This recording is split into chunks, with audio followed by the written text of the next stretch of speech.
Sense 93 Sports back with another one. So, before I get into this, I guess you could consider this a spoiler alert. So, if you haven't seen the movie, you might not want to listen to this. But, let's get into it. So, Den of Thieves, I watched this movie about a week ago, and I didn't really like plan it out or, like order the tickets off an app or anything, to guarantee my seats. And we got to the first theater and the shit was sold out. So then we went to a second theater and it was another one was sold out.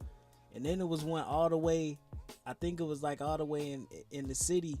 And I'm like, man, we already got somebody watching my daughter. I'm like, man, we might as well go ahead and go out here. So eventually we got to that one, made sure we called ahead, and they told us that they had a lot of seats, so we ended up seeing a movie. But it was a good movie. So judging by the fact that it was sold out, in a lot of theaters out here in St. Louis, then it must have did pretty good for the first week. This was Sunday, I believe the movie came out last Friday, and I seen it that Sunday. So it was like 2 days after the movie came out. But let's get into the movie. It was pretty good. It was definitely dramatic. You could definitely tell it was they had a pretty decent budget. It didn't seem cheaply made or anything like that. Ice Cube and what's the other guy's name? Gerard Butler, the guy for 300. He was the main character, and then there was a new guy. He was the guy who played like the ex-con. He was kind of like the ringleader of the whole robbing crew, and he was pretty good. I don't remember seeing the guy anywhere. So if any of you guys know of him being in any other movies or TV shows, let me know. And let's get into the plot. It starts off with them robbing an empty armored truck, and then after that, the detectives, I don't know how they end up seizing O'Shea Jackson's character, Ice Cube's son, and he telling on everybody. I'm like, what the fuck? This dude just started snitching on everybody, and then getting into it, it has some pretty good character development. They got into the cops personal life with his spousal issues. She caught him cheating, and they end up getting a divorce. Gerard Butler's character, and it was pretty good, man. And then it had a pretty, I don't want to give away too many details, even though I'm kind of spoiling it. It had a decent ending. Usually you kind of see like, oh, somebody's gonna they're gonna get away and move off to Mexico or something, but it was kind of a plot twist.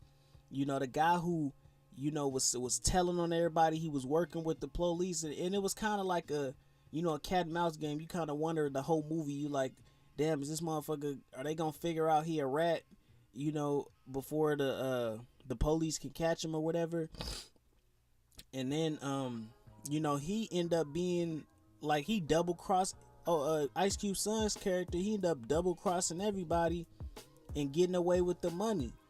All them guys that then after he duck off, the cop realized, like, damn, he knew all the motherfuckers that was in here in this bar, they was on some sort of soccer team together or some shit. So like they end up double crossing all them dudes, and the guys that you want to see get away with everything, they the ones that end up getting killed off. So I think the plot was definitely good. I like a movie when you can't predict the ending. I call it, I kind of sort of like a mind fuck, basically. If any of y'all seen the movie Fight Club or Vanilla Sky, like they had really good endings where you couldn't really see it coming. With Fight Club, you had the whole situation where you got this whole character that you see throughout the whole movie, and then towards the end you see this is just this guy's alter ego, and the guy ain't even a real person. Brad Pitt's character. Then with I hope y'all seen these movies, because I'm just fucking it up for all of y'all. And then with Vanilla Sky, you think Tom Cruise's character is living out these portions of his life, when I think some shit about like they froze his body and it's like all a dream or some shit. Like I don't know, it was some like fucked up shit. I'm like, what the fuck did I just experience or whatever? And I seen the movie like way after it had initially came out. But you know, I definitely think the way that the movie ended, you know, you could set up a possible sequel. You know, seeing like what happens if they end up like chasing after him. You know, getting, you know, trying to get him extradited or something like that. So, you know, it could be a decent movie. And you know, noticing, you know, you put Ice Cube's son in Straight Outta Compton. You know, it really had basically no acting background. You know, they could have put Eazy-E's son in the movie as Eazy-E. I think he raps under Lil Easy or some shit. He was talking about how he wanted to play his dad, and they didn't want to put him in the movie because they was talking about he didn't have enough experience. But Ice Cube's son didn't have any experience either, and you kind of see that the kid's privileged. You know, he's getting a lot of opportunities and stuff like that. And I mean, you can't knock, you know, a guy for putting his son, you know, in those kind of situations, you know, but you can definitely tell the guy's privilege. But anyway, you know, and let's get into 50 Cent's character. You know, as far as 50 Cent's character, it was, in my opinion, it was kind of like a cameo.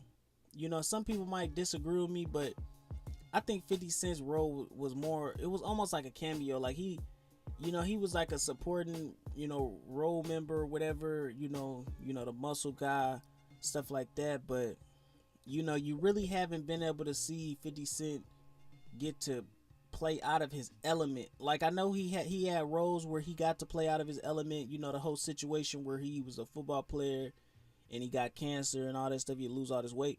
But like on a big stage, whenever he's got to be in those movies where he was on the big stage, and you know, a lot of people's gonna be exposed to it, you know, they got him playing like the same roles, you know, so that's why he's not gonna be able to grow. You know, you had the movie where he was in there with Robert De Niro and fucking Al Pacino. He was like some kind of criminal.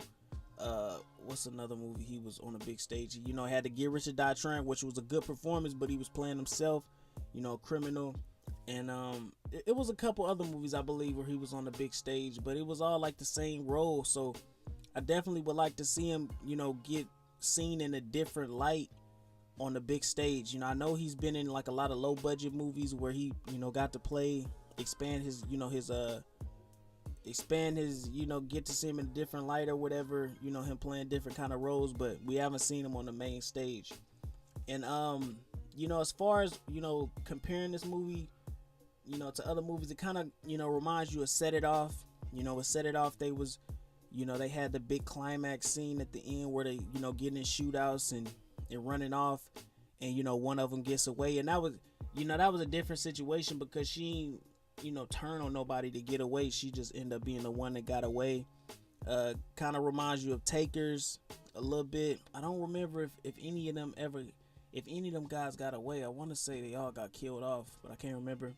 And then the last movie it really reminds me of is the movie it was with Val Kilmer, De Niro, and Pacino. I can't remember the name of the movie, but Pacino's like I want to say he's like a heist guy or whatever too.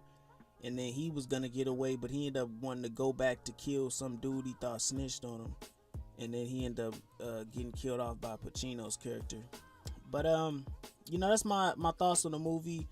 Hopefully I didn't spoil it for anybody. I warned y'all before the movie. I might have spoiled it with the, you know, Vanilla Sky references and Fight Club or whatever.